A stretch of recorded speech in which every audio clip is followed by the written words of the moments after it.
Assalamualaikum sahabat kicau, Adepi sahabat kicau. Hari ini saya silaturahmi ke rumahnya markasnya branding Murai Batu Ring Rizky BF. Video kali ini kita akan mendetailin tentang kemarin banyak komentar dari sahabat kicau, kenapa sih Mas Udin lebih memilih indukan terah, dan terah itu kan secara yang kita tahu buat indukan terah itu kan susah gitu kan untuk penjodohannya ya. Seperti apa nanti tanggapan dari Mas Udin. Tapi jangan di skip dulu video ini ya. Kita pingin tahu nih jawaban dari Mas Udin Ring Rizky BF seperti apa ya. Alangkah baiknya kita bumper dulu. J.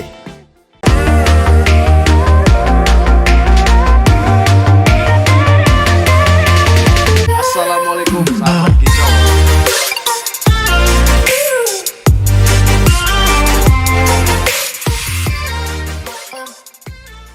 Halo sahabat kicau, jangan lupa subscribe, like, dan komen ya.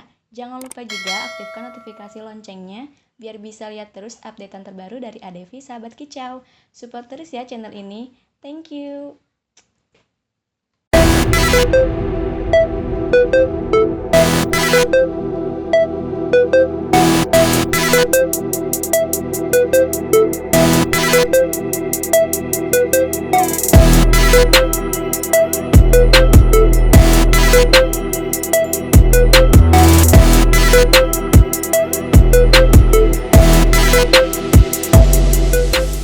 Sahabat kicau, nah sekarang kita lagi sama Mas Udinnya nih ya. Kita tanya yuk yang tadi saya bilang ya. Mas Udin, kenapa sih Mas Udin lebih menyarankan ya buat breeding pemula indukannya itu yang terah bagus? Kenapa itu Mas Udin?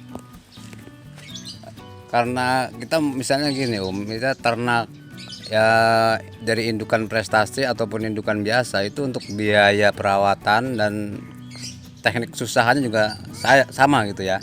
Sama, makanya saya sarankan untuk apalagi untuk yang penghobi gantang itu saya sarankan untuk indukan yang terah. Ya. Karena apa? Dari hasil trotolannya kita udah yakin lah dibanding indukan yang belum jelas asal usulnya gitu. Untuk pemilihan jantan terah minimal itu untuk lat pres ya, untuk lat pres itu 8 kali masuk lah. 8 kali masuk minimal 3 besar. Carilah indukan jantan itu yang selalu stabil. Yang intinya burung nggak rewel ya. Dan burung itu untuk pudingnya dia untuk perawatan pudingnya dia nggak ribet. Untuk pudingnya Nggak ribet, maksudnya ribet itu ada juga jantan yang nggak mau jangkrik, ada yang nggak doyan kroto. Itu untuk karena trotolnya nanti juga pengaruh juga. ngaruh besar. Pengaruh karena trotolnya.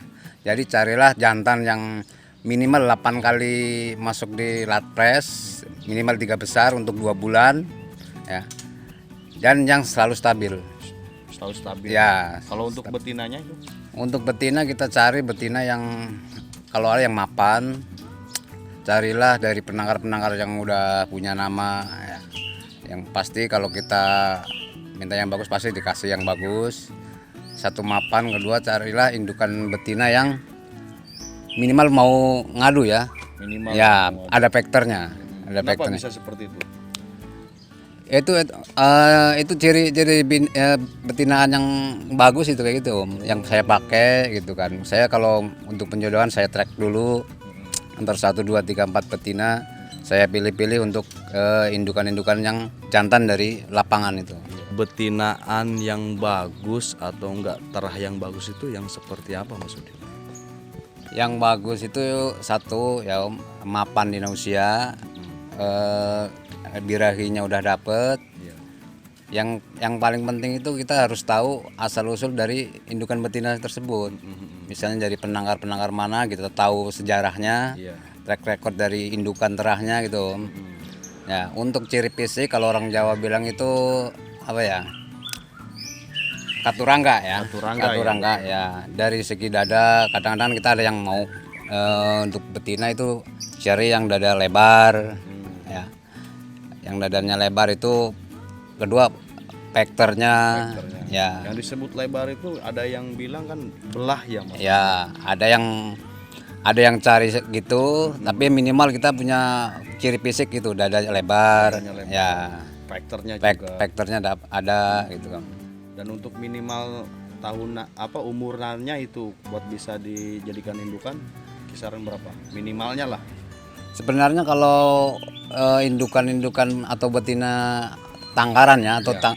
betina ring itu kita 1 tahun aja udah dapet. Udah tahu. Ya, karena dia udah biasa dengan ya dari trotolannya itu buding-budingnya udah mendukung gitu kan. Jadi untuk indukan betina betina ring Ya. itu 1 tahun minimal saya udah bisa. Tapi kan ada sebagian breeding pemula Mas Udin ya yang kesulitan lah, terutama ya kesulitan berternak burung prestasi atau disebut burung lapangan. Tanggapan Mas Udin seperti apa itu?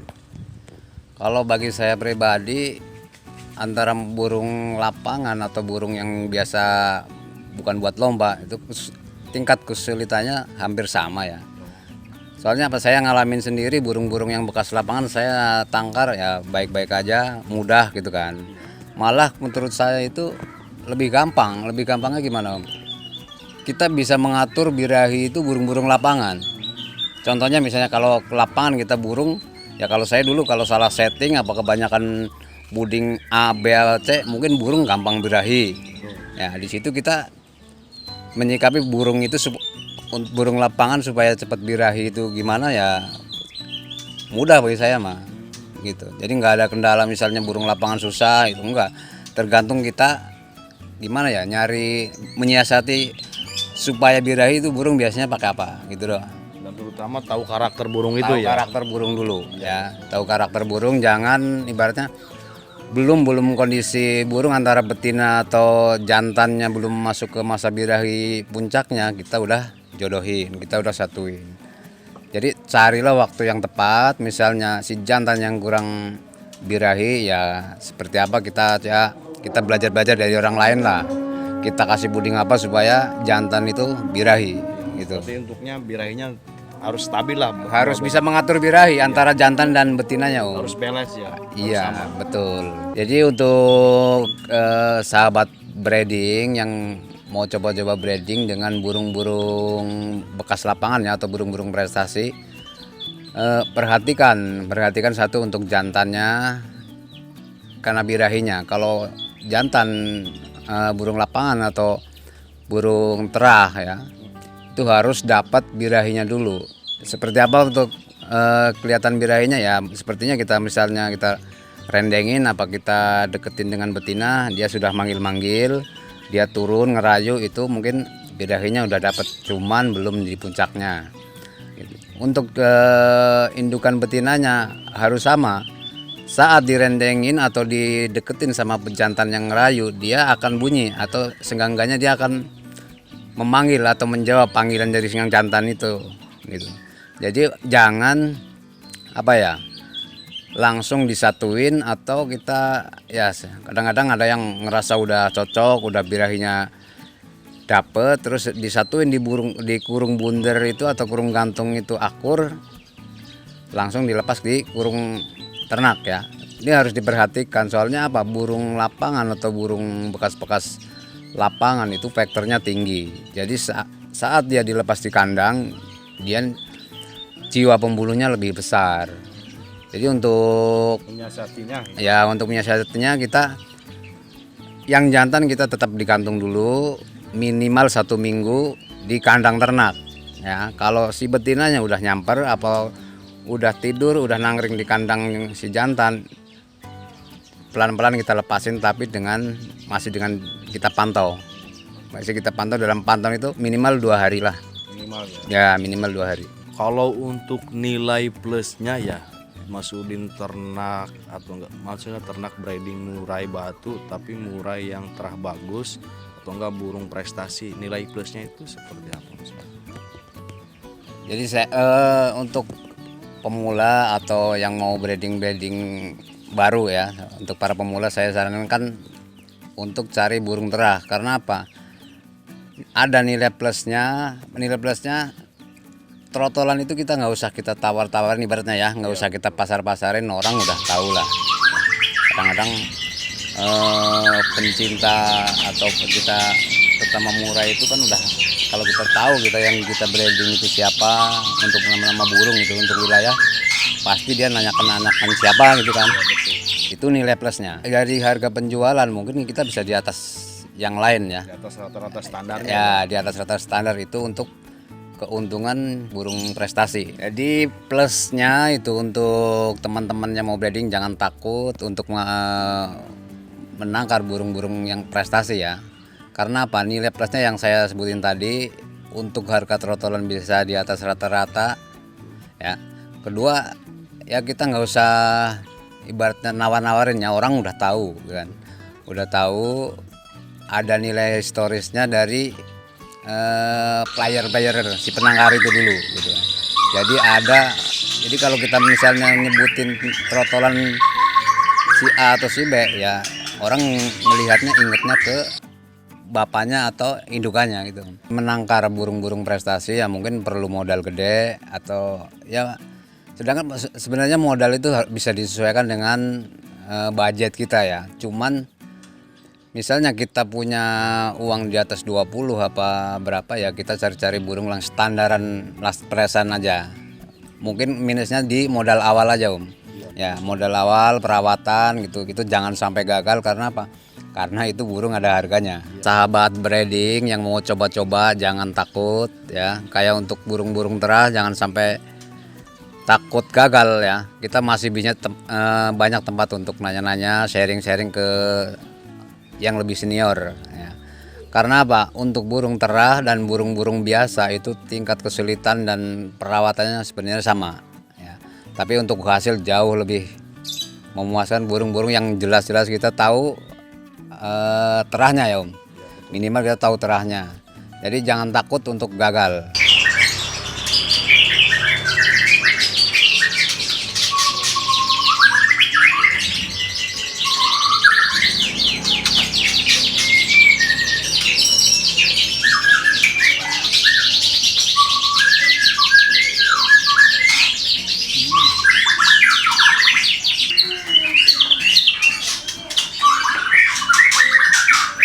Buat sahabat kicau, terutama buat pemula breeding murai batu, mungkin nilai plusnya dari rangkaian pembicaraan tadi dari Mas Udin, kalau kita ternak murai batu kalau terah bagus ya, burung hasil lapangan, burung prestasi, mungkin dari hasilnya pun trotolannya kita tidak mungkin posting ke sana ke sini karena orang masih melihat histori. Kalau udah tahu playernya dulu dijadiin indukan bagus kan, orang datang sendiri, nggak mungkin kita harus keluar lah, intinya kayak gitu. Itu mungkin nilai plusnya ya dari ternak murai burung prestasi ya, terah bagus.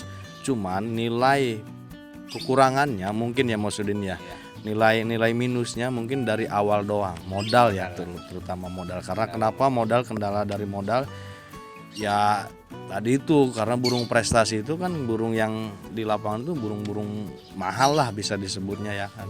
Makanya kenapa bisa harganya pun ke trotolannya harganya di atas rata-rata, karena emang modalnya. Mungkin sahabat kicau ngertilah sampai ke situ ya, fungsi dan minusnya dari hasil ternakan murai batu gen bagus atau enggak terah prestasi.